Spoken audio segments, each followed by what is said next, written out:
Oh no, Ollie might miss the first game or two. What are we ever going to do? Nothing, but introduce to you the dude who looks like Kai, runs like Chris, and has enough moves like Smith to do more than just simply get the job done.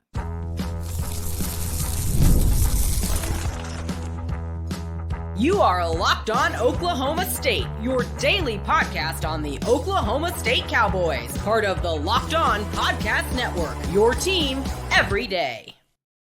Howdy, y'all, and hello, all. Welcome back to Locked On Oklahoma State, your daily stop for all things Cowboy and Cowgirl related. My name is Cody Stovall. I want to thank you kindly for stopping by to make this your first listen.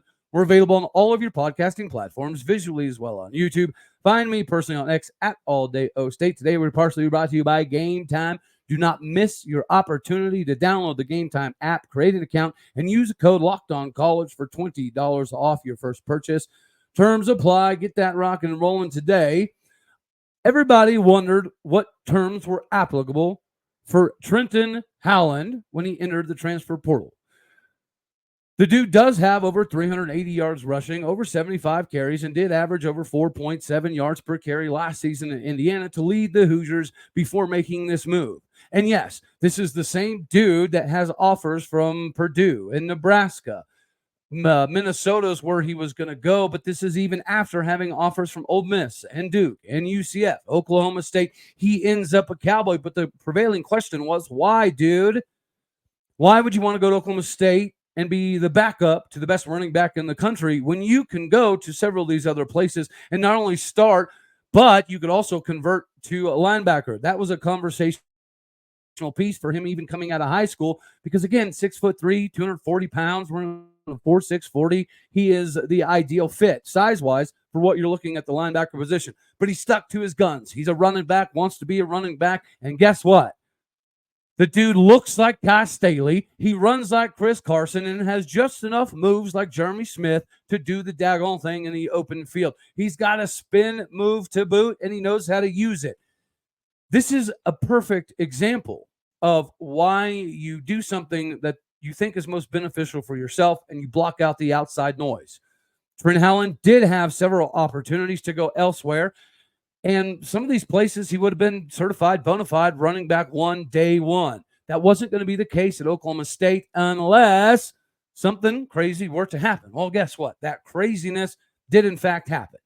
Of course, we don't know how Mike Gundy's going to handle this situation with Ollie Gordon, but it being a first-time offense and having a squeaky clean record and a good ambassador for Oklahoma State and very, very valuable in the community, it's safe to assume he's probably going to get a one-game suspension. Maybe it's a 2-game. Heck, maybe it's a 3-game.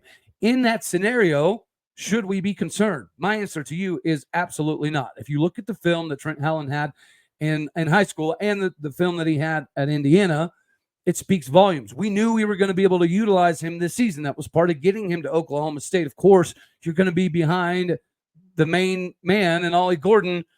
But this season, Ollie wasn't going to get as many carries. This season, the objective for Ollie Gordon was not only to allow him to get a healthy amount, but also keep him healthy for the time the draft rolls around. But also, things like this. Injuries happen. Maybe bad grades, maybe a suspension of some sort due to something like this latest Dewey Award. But whatever the case may be, Trent Howland wasn't coming here to simply hold a lunch pail and a clipboard on the sidelines and watch Ollie Gordon go to work. His objective was to make the most of his opportunities when he does get on the field. Well, here we are. The dude makes the transition as maybe the red zone guy, maybe the guy in late games to kind of spell Ollie Gordon and be the 4th-and-1 guy, to now being the feature alongside Sesi Vailahi. And we know what Sesi's going to eventually be, or at least we have a pretty good indication. If you look at Jaylen Warren, that pedigree, that coaching, that same style of ability in the Rob Glass system. Plus, we got to see a little bit of Sesi in the Big 12 title game against Texas. You can see that he shoots out of the cannon. It's the physical side when he gets shot out of the cannon and gets to the second level that still needs a little bit of work. But this is a thunder and lightning package. We thought we had the ideal thunder and lightning package in Ollie Gordon and A.J. Green. A.J. Green goes down to the injury, which is how we fortunately ended up with Trent Howland. Now Trent Howland is about to be the beneficiary of Ollie Gordon's temporary stupidity. but I fully anticipate he's going to take advantage of it. He averaged 4.7 yards a carry in what? What conference? The conference that everybody says is still the old school smash mouth, run the football style of conference. So if that is any indication on how successful he can be at Oklahoma State, sign me up. South Dakota State is not getting underlooked or undervalued. I appreciate their 29 wins, their back-to-back FCS titles. I've said numerous times they've kind of been able to replace what North Dakota State was doing after Chris Kleiman left to take the job at K-State. Speaking of K-State, we've got some news, of course. But wrapped up in this news is Trent Howland, the dude who is going to kind of take that place, whether it's game 1 and game 2, or game 1, game 2, and game 3. This is not a massive cause for concern. Oklahoma State is loaded for war at wide receiver. Oklahoma State is loaded for war at the quarterback position. Therefore, if there's times in the game that we need to air it out a little bit more than we had initially drawn up, so be it. But if we need to lean on the run game for whatever reason, that is Trent Howland's cup of taters. So no, Oklahoma State country, we shouldn't be freaking out. Ideally, we would have all of them available for Utah. That's when this conversation could get a little bit tricky. For whatever reason, Ollie Gordon isn't available for that stretch of Utah, Kansas State, West Virginia, then the season could get a little hairy. But in the meantime, we should take some comfort in the idea that if we need to tote the rock with number 27, in the meantime, we're going to be more than fine. If he's running over dudes, around dudes, through dudes in the Big Ten, he shouldn't have much of a problem doing it in the Big 12. South Dakota State is a very good football team, but can they compete with the size, strength, speed of Oklahoma State for 4 quarters? No. Therefore, by the time the 4th quarter rolls around, I will likely have already collected the $100 that I'm willing to wager anybody that Trent Howland will have over 100 yards in game 1. This isn't disrespect to South Dakota State. This is even more respect to Trent Howland and the offensive line. This offensive line is not going to have any adverse positioning, in my opinion, to setting up a successful run game in game 1. Game 2 against Arkansas, the big boys up front are going to be in for a battle. But again, if Trent Howland was doing this to people in the Big Ten, I don't know why anybody would have any reservations into thinking he can't make the same thing applicable in the Big 12, especially early on. His running style is suited for Arkansas. So if it is, in fact, he gets game 1, game 2, and we got to lean on Trent Howland and Sesi Vailahi for Arkansas, bring it on, because we still have the same offensive line. We still have the same 172 starts coming back, not even taking into consideration what Joe Mahalski's been able to provide as that extra guy, what Jason Queso Brooks has been able to add to that room when it comes to depth, because he scores out better than everybody else. And then you have Isaiah Glass, who takes all of his starts from Arizona State. So because Trent Howland did it in the Big Ten, he did it at Indiana, and we have the offensive line, the running game is not going to take a massive step backwards. So everybody just needs to take a chill pill, calm down, and go watch some of the highlights of our new main man that will be toting the rock for sure, game 1. He's the Thunder guy now, and Sesi can be the Lightning guy. It even looks better for next season when you're talking about depth. We also have Jaden Allen-Hendrix, another big-bodied beast of an individual that's going to be vying for some time. You also have Rodney Fields, the scat Lightning guy to come out of Booker T. That has a surprising amount of abilities to lower his head and run dudes over when applicable. He's a little Kendall Hunter, Dontrell Savage type. Sesi is a Jaylen Warren type. Trent Howland is a Kai Staley, Chris Carson type that does have some Jeremy Smith wiggle in him. We'll talk a little bit more about this running back room, of course, in a second. But until we do that, I got to remind the fine people out here The Game Time is your one-stop shop. With all the craziness that you're preparing for in this college football season, don't let the ticket side of the thing be an obstacle. Game Time is going to get you squared away all the way up to an hour after the event has started, and the prices continue to go down that entire time. They've got last-minute killer deals, all-in prices, viewed from the seat, lowest price guarantee, and the Game Time takes all of the guesswork out of you buying Major League Baseball tickets, comedy, sports, music, theater, Oklahoma State. Doesn't matter. They got you covered. Last-minute tickets, the flash deals, the zone deals are precisely why they're changing the game. With the last-minute deal, you can get 60% off last-minute sports, concert, comedy, music, and theater tickets. The seat view is panoramic, so you can see exactly what you're getting into before you purchase and show up. The Game Time ticket coverage means your purchase is covered with the most flexible customer service policy in the ticketing industry. Make sure that you take all the guesswork out of buying Major League Baseball and any other meaningful ticket in your life with Game Time. Download the Game Time app today, create an account, and use the code LOCKEDONCollege for $20 off your first purchase. Terms apply. Again, create that account, redeem that code, LOCKEDONCollege, LOCKEDONCOLLEGE for $20 off. Download Game Time today. Last-minute tickets, lowest price, guaranteed. All right.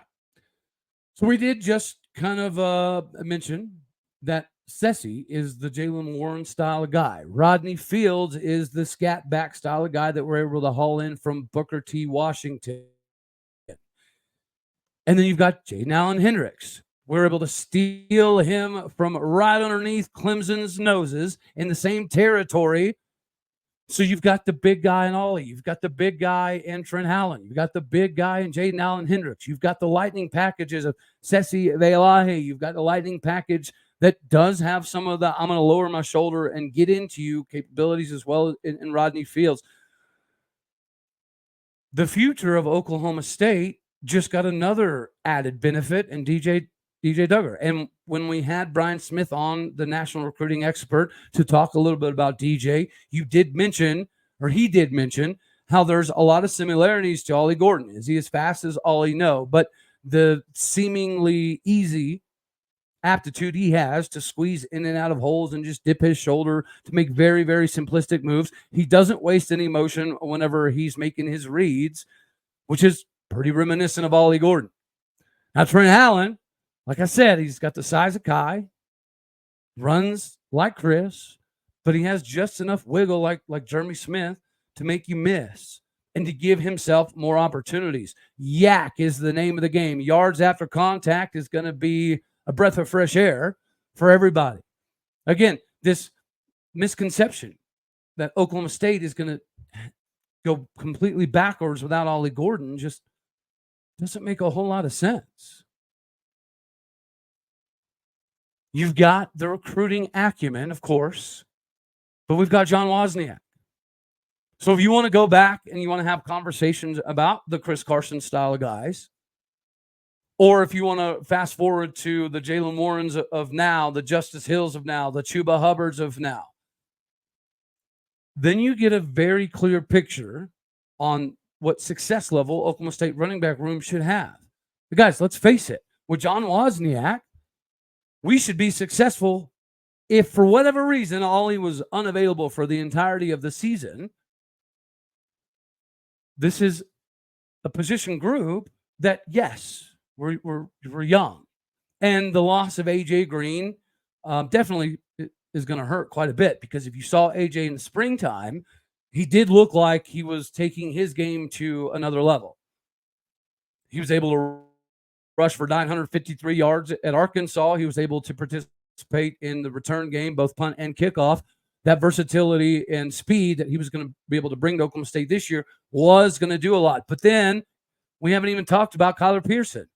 Well, we haven't even necessarily needed to talk about the fact that our third-string QB, Zane Flores, was taking some reps at running back because it was a moment of need.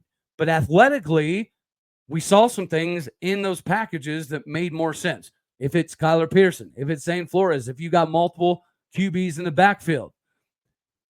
Because, I mean, could we imagine pitching a ball to Zane Flores with Trent Howland as the lead blocker and you having no idea whether Zane's going to take off or he's going to dump it into the flat or find a tight end, kind of breaking on the backside of a drag, or he could take off. Trent Howland is the size of a fullback, but much like Kai Staley, he's better and more capable as a running back. See, Kai's here because of, a multitude of injuries. And of course, being a friend of the show and a guest on the show, it brings me a lot of joy. If you pop on Trent Howland's highlights from high school, you will get a lot of Kai Staley flashbacks. Whenever you watch him at Indiana and you see him absolutely run through dudes and mix in a little bit of a wiggle and spin move, then you see the Chris Carson-esque ability. Then you see the Jeremy Smith style of comp at the end. But it's not just him. Sesi is now, with another year of Rob Glass under his belt, with the additional playing time against Texas. As we were not physically able to match up every single player on the field against Texas. So realistically, Sesi was kind of out of place. But when I'm saying, you see him shoot out of a cannon, it is very, very visible that his first step, his quickness out of the backfield is next to none.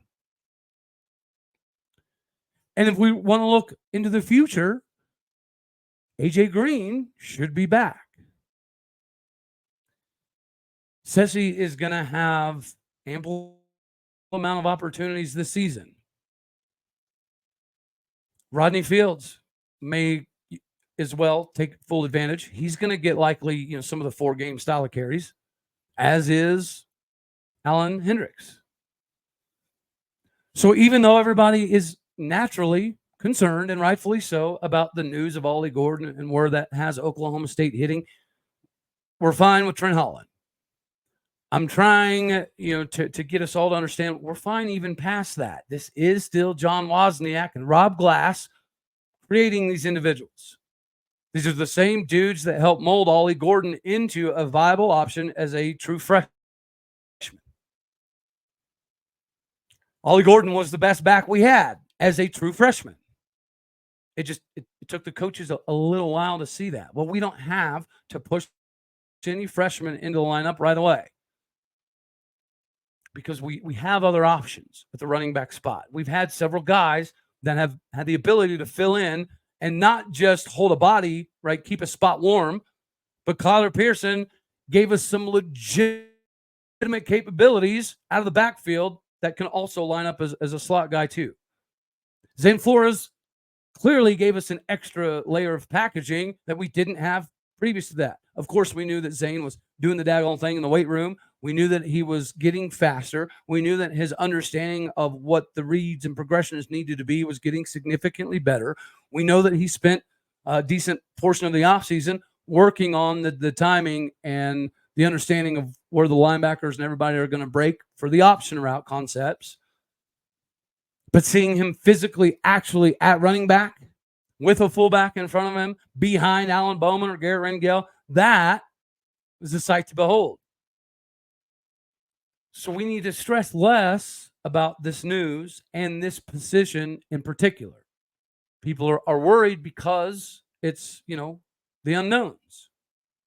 So it's time to get to know the guys in the backfield that'll be carrying us for at least the beginning of the season. Because the work that they get in the beginning of the season could equal some more reps when it comes to the Big 12 title game and CFP. At some point in time in the season, you're going to need all hands on deck. For this particular position, we need all hands on deck right now to begin the season. In my opinion, the stretch of South Dakota State, Arkansas, Tulsa, Utah, Kansas State, West Virginia, that's the meat and taters of the season.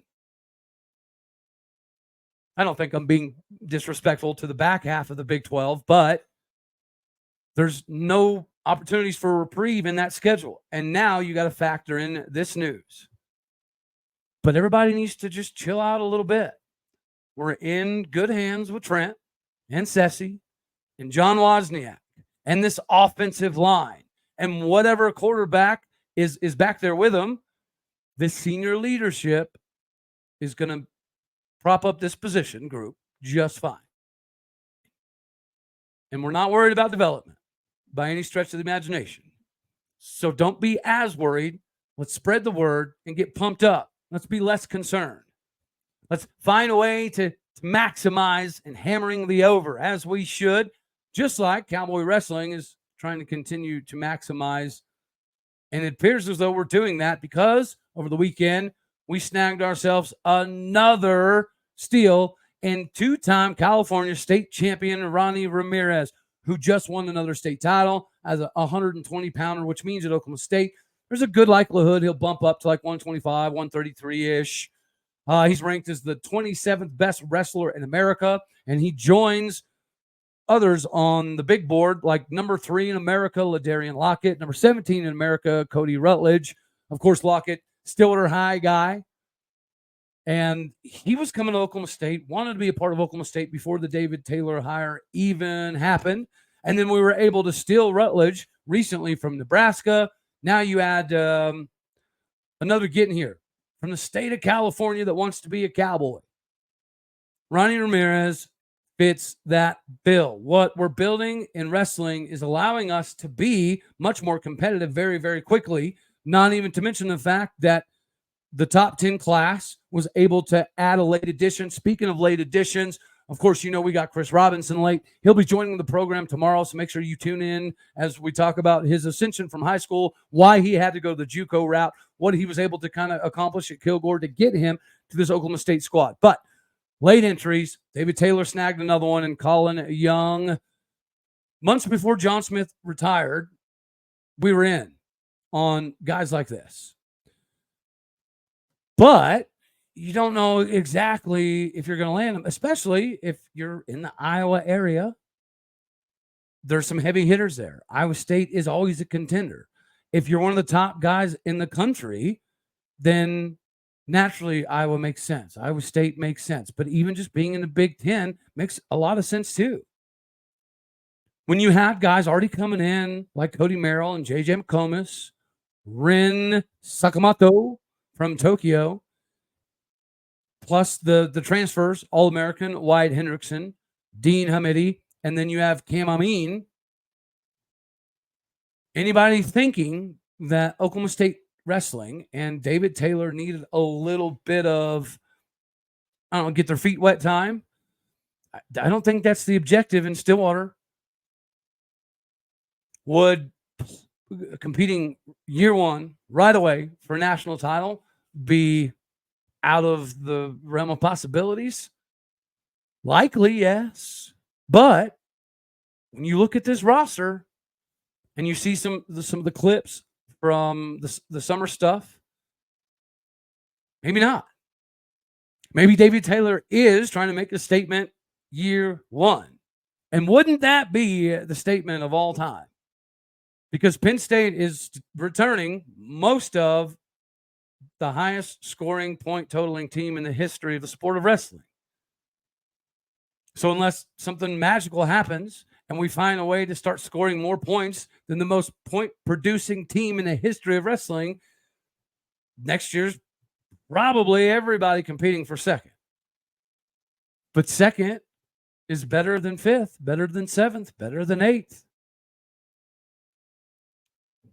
Could Oklahoma State compete for a national title, compete for a number 2-ish spot this upcoming season with this roster?